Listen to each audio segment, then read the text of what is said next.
between 200,000 and 400,000 women, taken from their homes, transported across Asia in military trucks, locked in wooden buildings behind military fences, and the Japanese Imperial Army called them comfort women. That word, comfort, is one of the most deliberate lies in the history of modern warfare. Because what happened inside those buildings was not comfort. It was systematic sexual slavery, organized, documented, funded, managed by the government of Japan as official military policy. And for 50 years after the war ended, Japan looked the world in the eye and said it never happened. This was not a secret operation run by rogue soldiers. This was an institution.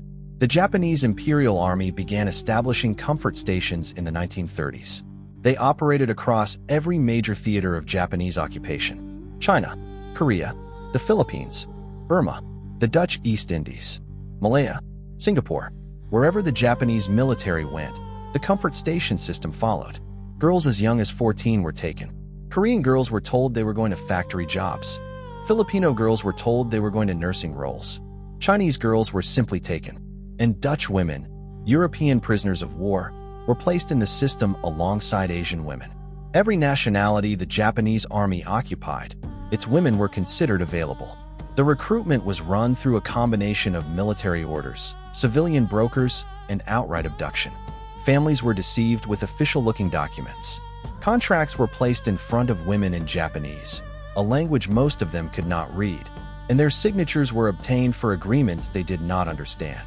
Once inside the system, there was no leaving. Women were transported hundreds and sometimes thousands of miles from their homes. They had no money, no documents, no language, no way to communicate with their families. Letters were intercepted, movement was controlled, and the military bureaucracy that managed the comfort stations treated the women the same way it treated ammunition, food supplies, and military vehicles, as war material, to be allocated, managed, inspected, and disposed of. The Japanese military held regular medical inspections of the women, not to protect the women, to protect the soldiers from disease. The women were examined like equipment, rated for fitness for continued use.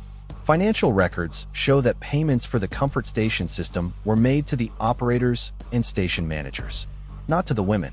The women received nothing, or tokens, currency valid only inside the military compound, that could not be used anywhere else.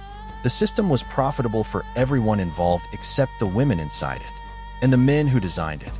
War Minister Hideki Tojo, who oversaw military policy and under whose authority the comfort station expansion accelerated, and the officers throughout the command structure who implemented it, profited from a system that destroyed hundreds of thousands of lives.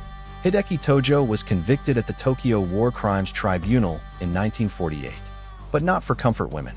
He was convicted for other war crimes. The comfort station system was barely mentioned at the Tokyo Tribunal. The women were not considered important enough to feature prominently in the prosecution.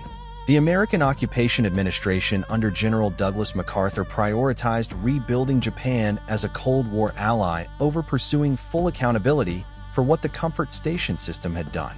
The women were abandoned twice. First by the army that enslaved them, then by the peace that was supposed to free them. After the war, the survivors went home, or tried to. Many were thousands of miles from Korea or the Philippines or China. Some had no money for transport. Some walked. Some waited months for any form of repatriation.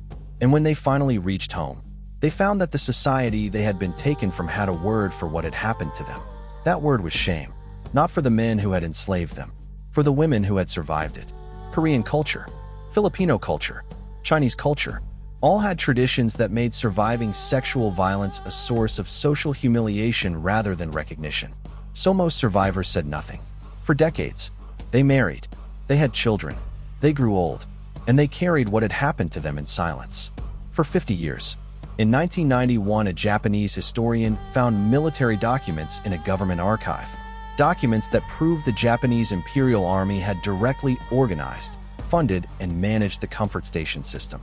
Documents that made official denial impossible. And in August 1991, a Korean woman named Kim Hak-soon did something that took more courage than any politician has shown on this issue before or since. She went public, the first Korean comfort woman to speak her name and her story on the record. She was in her 60s. She had carried the secret for 50 years. She said, "I cannot die without telling the truth." After Kim Hak-soon spoke, other women found the courage to follow. Dozens, then hundreds. Women who had spent their entire adult lives in silence suddenly speaking. On January 8, 1992, a group of Korean comfort women survivors held a demonstration outside the Japanese embassy in Seoul. They have held that demonstration every single Wednesday since. Not every month, not every year, every Wednesday, for over 30 years. It is the longest-running weekly protest in history. The women stood outside the embassy that represented the government that had enslaved them, and they demanded three things: a full official apology, legal compensation, and the truth taught in Japanese schools.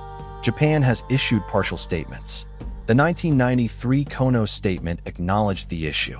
A 2015 agreement provided 1 billion yen and asked South Korea to stop raising the issue internationally. The survivors rejected it. They said the money was not the point. The apology was not full. The truth was not being taught. And Japan has never included the comfort women system in its standard school curriculum. The children of Japan grow up without knowing what their government did. Today, some of the survivors are still alive. Elderly women, in their 80s and 90s, still living in South Korea, the Philippines, and other parts of Asia. Some live at the House of Sharing, a communal home in South Korea established because these women had nowhere else to go.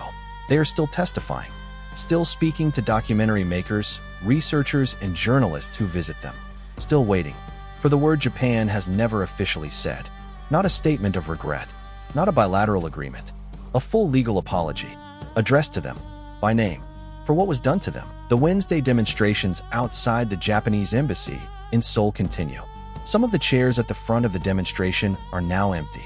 The women who sat in them have died. Waiting. Now I need to ask you something directly. Did you know about this before today? Has anyone in your life ever told you this story? Because between 200,000 and 400,000 women were taken and the world moved on without ever fully reckoning with what happened to them. Drop a comment below right now. Tell me if you knew about this. Tell me if you have heard the name comfort women before. Tell me if someone you know has a connection to this history. And tell me where in the world you are watching from. Because this story happened across all of Asia, and its survivors and their descendants are watching from every corner of the earth right now. Share this video immediately. Someone in your life thinks Japan has fully apologized for World War II. Show them the empty chairs at the Wednesday demonstration. Show them that some of the women are still alive. Show them that the apology still has not come in the form the survivors asked for. One share puts this in front of thousands of people who have never heard what the word comfort actually meant. Follow the Odd Archive on Facebook right now so you never miss what we uncover next. Subscribe to our YouTube channel, search official The Odd Archive, and turn on notifications. Follow us on TikTok, search official The Odd Archive. Because the next story we are dropping involves a government cover-up so complete that the victims were not even allowed to be called victims for decades. And we found the documents they used to make that happen.